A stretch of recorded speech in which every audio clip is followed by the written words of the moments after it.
I'm Amber Calvin, and I'm here with Mr. Freeway, the real Ricky Ross. So tell us a little about why you came to Cincinnati and about your book. Well, I'm on a book tour right now. I've been doing Ohio. Well, this is like a coming home party too because I only lived in two cities, my whole life. And LA and Cincinnati was the places that I lived. I've been in a lot of other cities, but I never actually lived there. I lived here for a year and a half, and I kind of got attached to it, and I missed it, and I wanted to see it. I wanted to see what had happened in the city, how it had grown.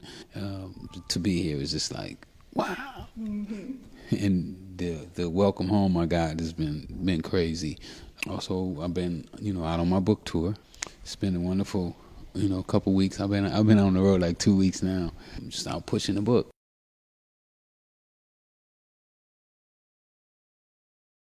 Well, when I wrote this book, I still had my life sentence without the possibility of parole. I didn't know if I was going to ever get out of prison. When you get a federal life sentence, very few people give them back. Only maybe like 1% of people who get life sentences eventually gets their sentence overturned. So I really didn't know if I was going to ever come home. Right. I'm gonna be straight up with you, and I try to be real with myself. I don't fool myself like. There was guys who were going around and they would be saying, "Oh, I'm going home. I'm going home next week." And you'd be like, "You ain't even in the appeals court. You don't have nothing going on. How you gonna go home and you don't have any issues?" So I did have issues when I was thinking that I had a chance of going home, but I didn't know. While I was sitting there, I was thinking, what can I do for young people and for black people in general? The people that suffered the most from the crack epidemic, people who, like myself, felt that cocaine was going to help us, and it really turned out to hurt us. What can I do for them? What can I do for their kids who's going to probably fall into the same trap that we all fell into? And I was reading a newspaper one day and I read about Tookie Williams being nominated for a Nobel Peace Prize, and he wrote a book about gangbanging. And I said, wow, why don't you write a book about drugs? Why don't you tell the kids how they get started? Tell them what's going to happen in the middle and what's going to happen in the end. So when they get ready to make that decision, they have a blueprint to go by, and they kind of have an idea of what they're getting into. And that's how this book came about. That was my mission when I wrote it. Now, I don't know if I accomplished that goal or not. I have got some pretty good responses from people who told me that they read it. Even last night, a girl said she just got out of jail from downtown Cincinnati, and the book was in there.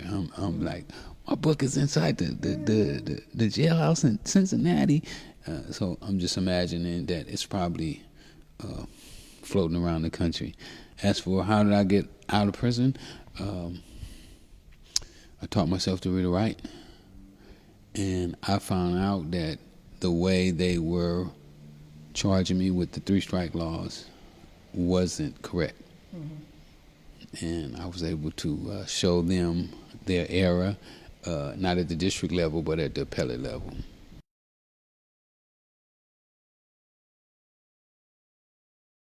That's an easy one. I stay right next to the freeway. No, we grew up. My mom's house was right next to the freeway, so we played football and basketball. Everything we did was right on the side of the freeway. When I got into the drug business, before I got into the drug business, we used to be called the Freeway Boys because we all played down by the side of the freeway. When I got into the drug business, it took on another life once news and the cops and everybody got a hold to it. It initially started from, homies in the hood who started saying, Rick, stay by the freeway. I started selling drugs pretty much out of ignorance. I never learned to read or write. So when it was time to go to college, I couldn't go to college because I couldn't pass any of the exams. I couldn't even fill out the paperwork. So I found myself in what we call in tennis no man's land, not knowing what I was going to do with my life. Just like a lot of people right now, they don't know what to do with their life. They don't know which direction to go, and that's why they'll use drugs and alcohol and cigarettes, and that's what happened to me. Yeah, once I got a hold to it and broke it down and, start figuring it out, it was just a matter of time before I blew up, as we call it.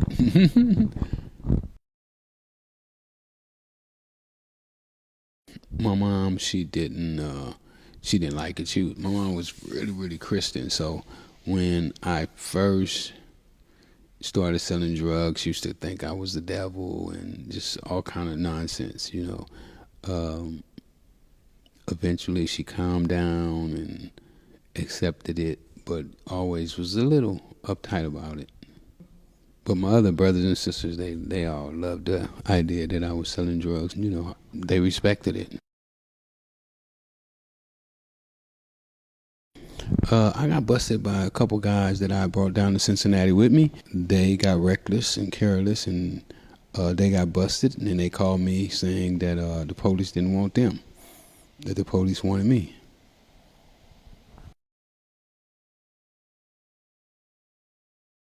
I made a lot of mistakes in my life, but I wouldn't undo any of them. Mistakes as well as the things we do right has shaped me to be the person that I am today. And I love who I am right now. I wouldn't change nothing that would change who I am today. I don't have a problem with having already done 20 years in prison.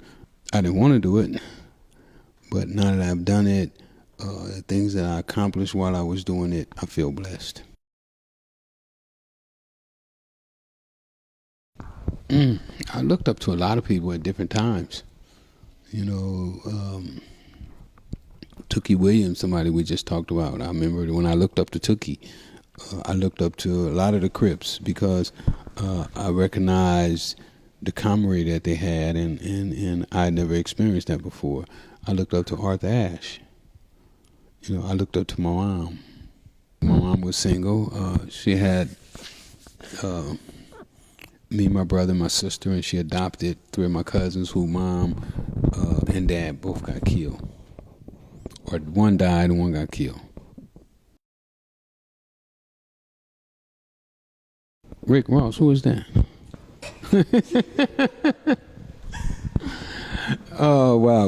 Well, I think it's pretty evident that he didn't invent the name, like he said. He said that he invented the name Rick Ross. Right, and the story too, huh? The background and all the rest of it to go with it. I think it's pretty obvious that he did steal my name. I remember right before he came out, and nobody knew who he was. I had a brief conversation with him, and he told me how he actually took my name. The courts threw it out on statute of limitations, saying that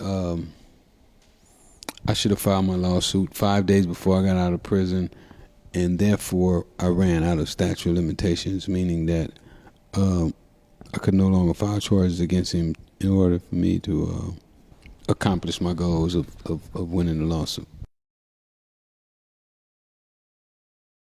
I started speaking when I was in prison.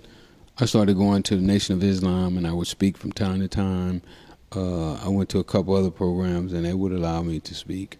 If I was speaking here in the community, probably would also go into my background of being arrested, my lack of being able to read.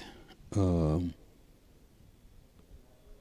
don't know what else that I would talk about right now, but in our community, it's very important that we recognize that there is a thing called post-traumatic slave syndrome, and it's not some made-up word, that it is valid, and it needs to be treated. Post-traumatic slave syndrome is any time that something violent has happened to a person or a people, it affects them in a certain way. And We have been treated more violent than anybody ever on the planet. We were hung on Sunday after church. The crowd would come, and after the person was dead, would cut little pieces off of him for souvenirs. I saw pictures where the whole church was posing while a black man was hanging, and they had no sympathy for him, as if he was lower than a dog. So you could imagine if you were back there in those days and you saw this happening, and his crime could have been something as simple as not obeying what a white person told him, trying to defend his wife or his kids. I think one of the most important things that we all must know is that we are the cream of the crop, that you aren't inferior to nobody, that there's nobody better than you. And when Jesus walked on the planet, he walked with black people. Lucy is the oldest bones ever found. She was found in Africa. Lucy was black. So we are the oldest people on the planet. And therefore, that is proof that Adam and Eve was black. I'm Amber Calvin, and this is Mr. Freeway Ricky Ross. Check out this book. Make sure you get it and show him love. Check me out too at Freeway Rick Ross on all my social media.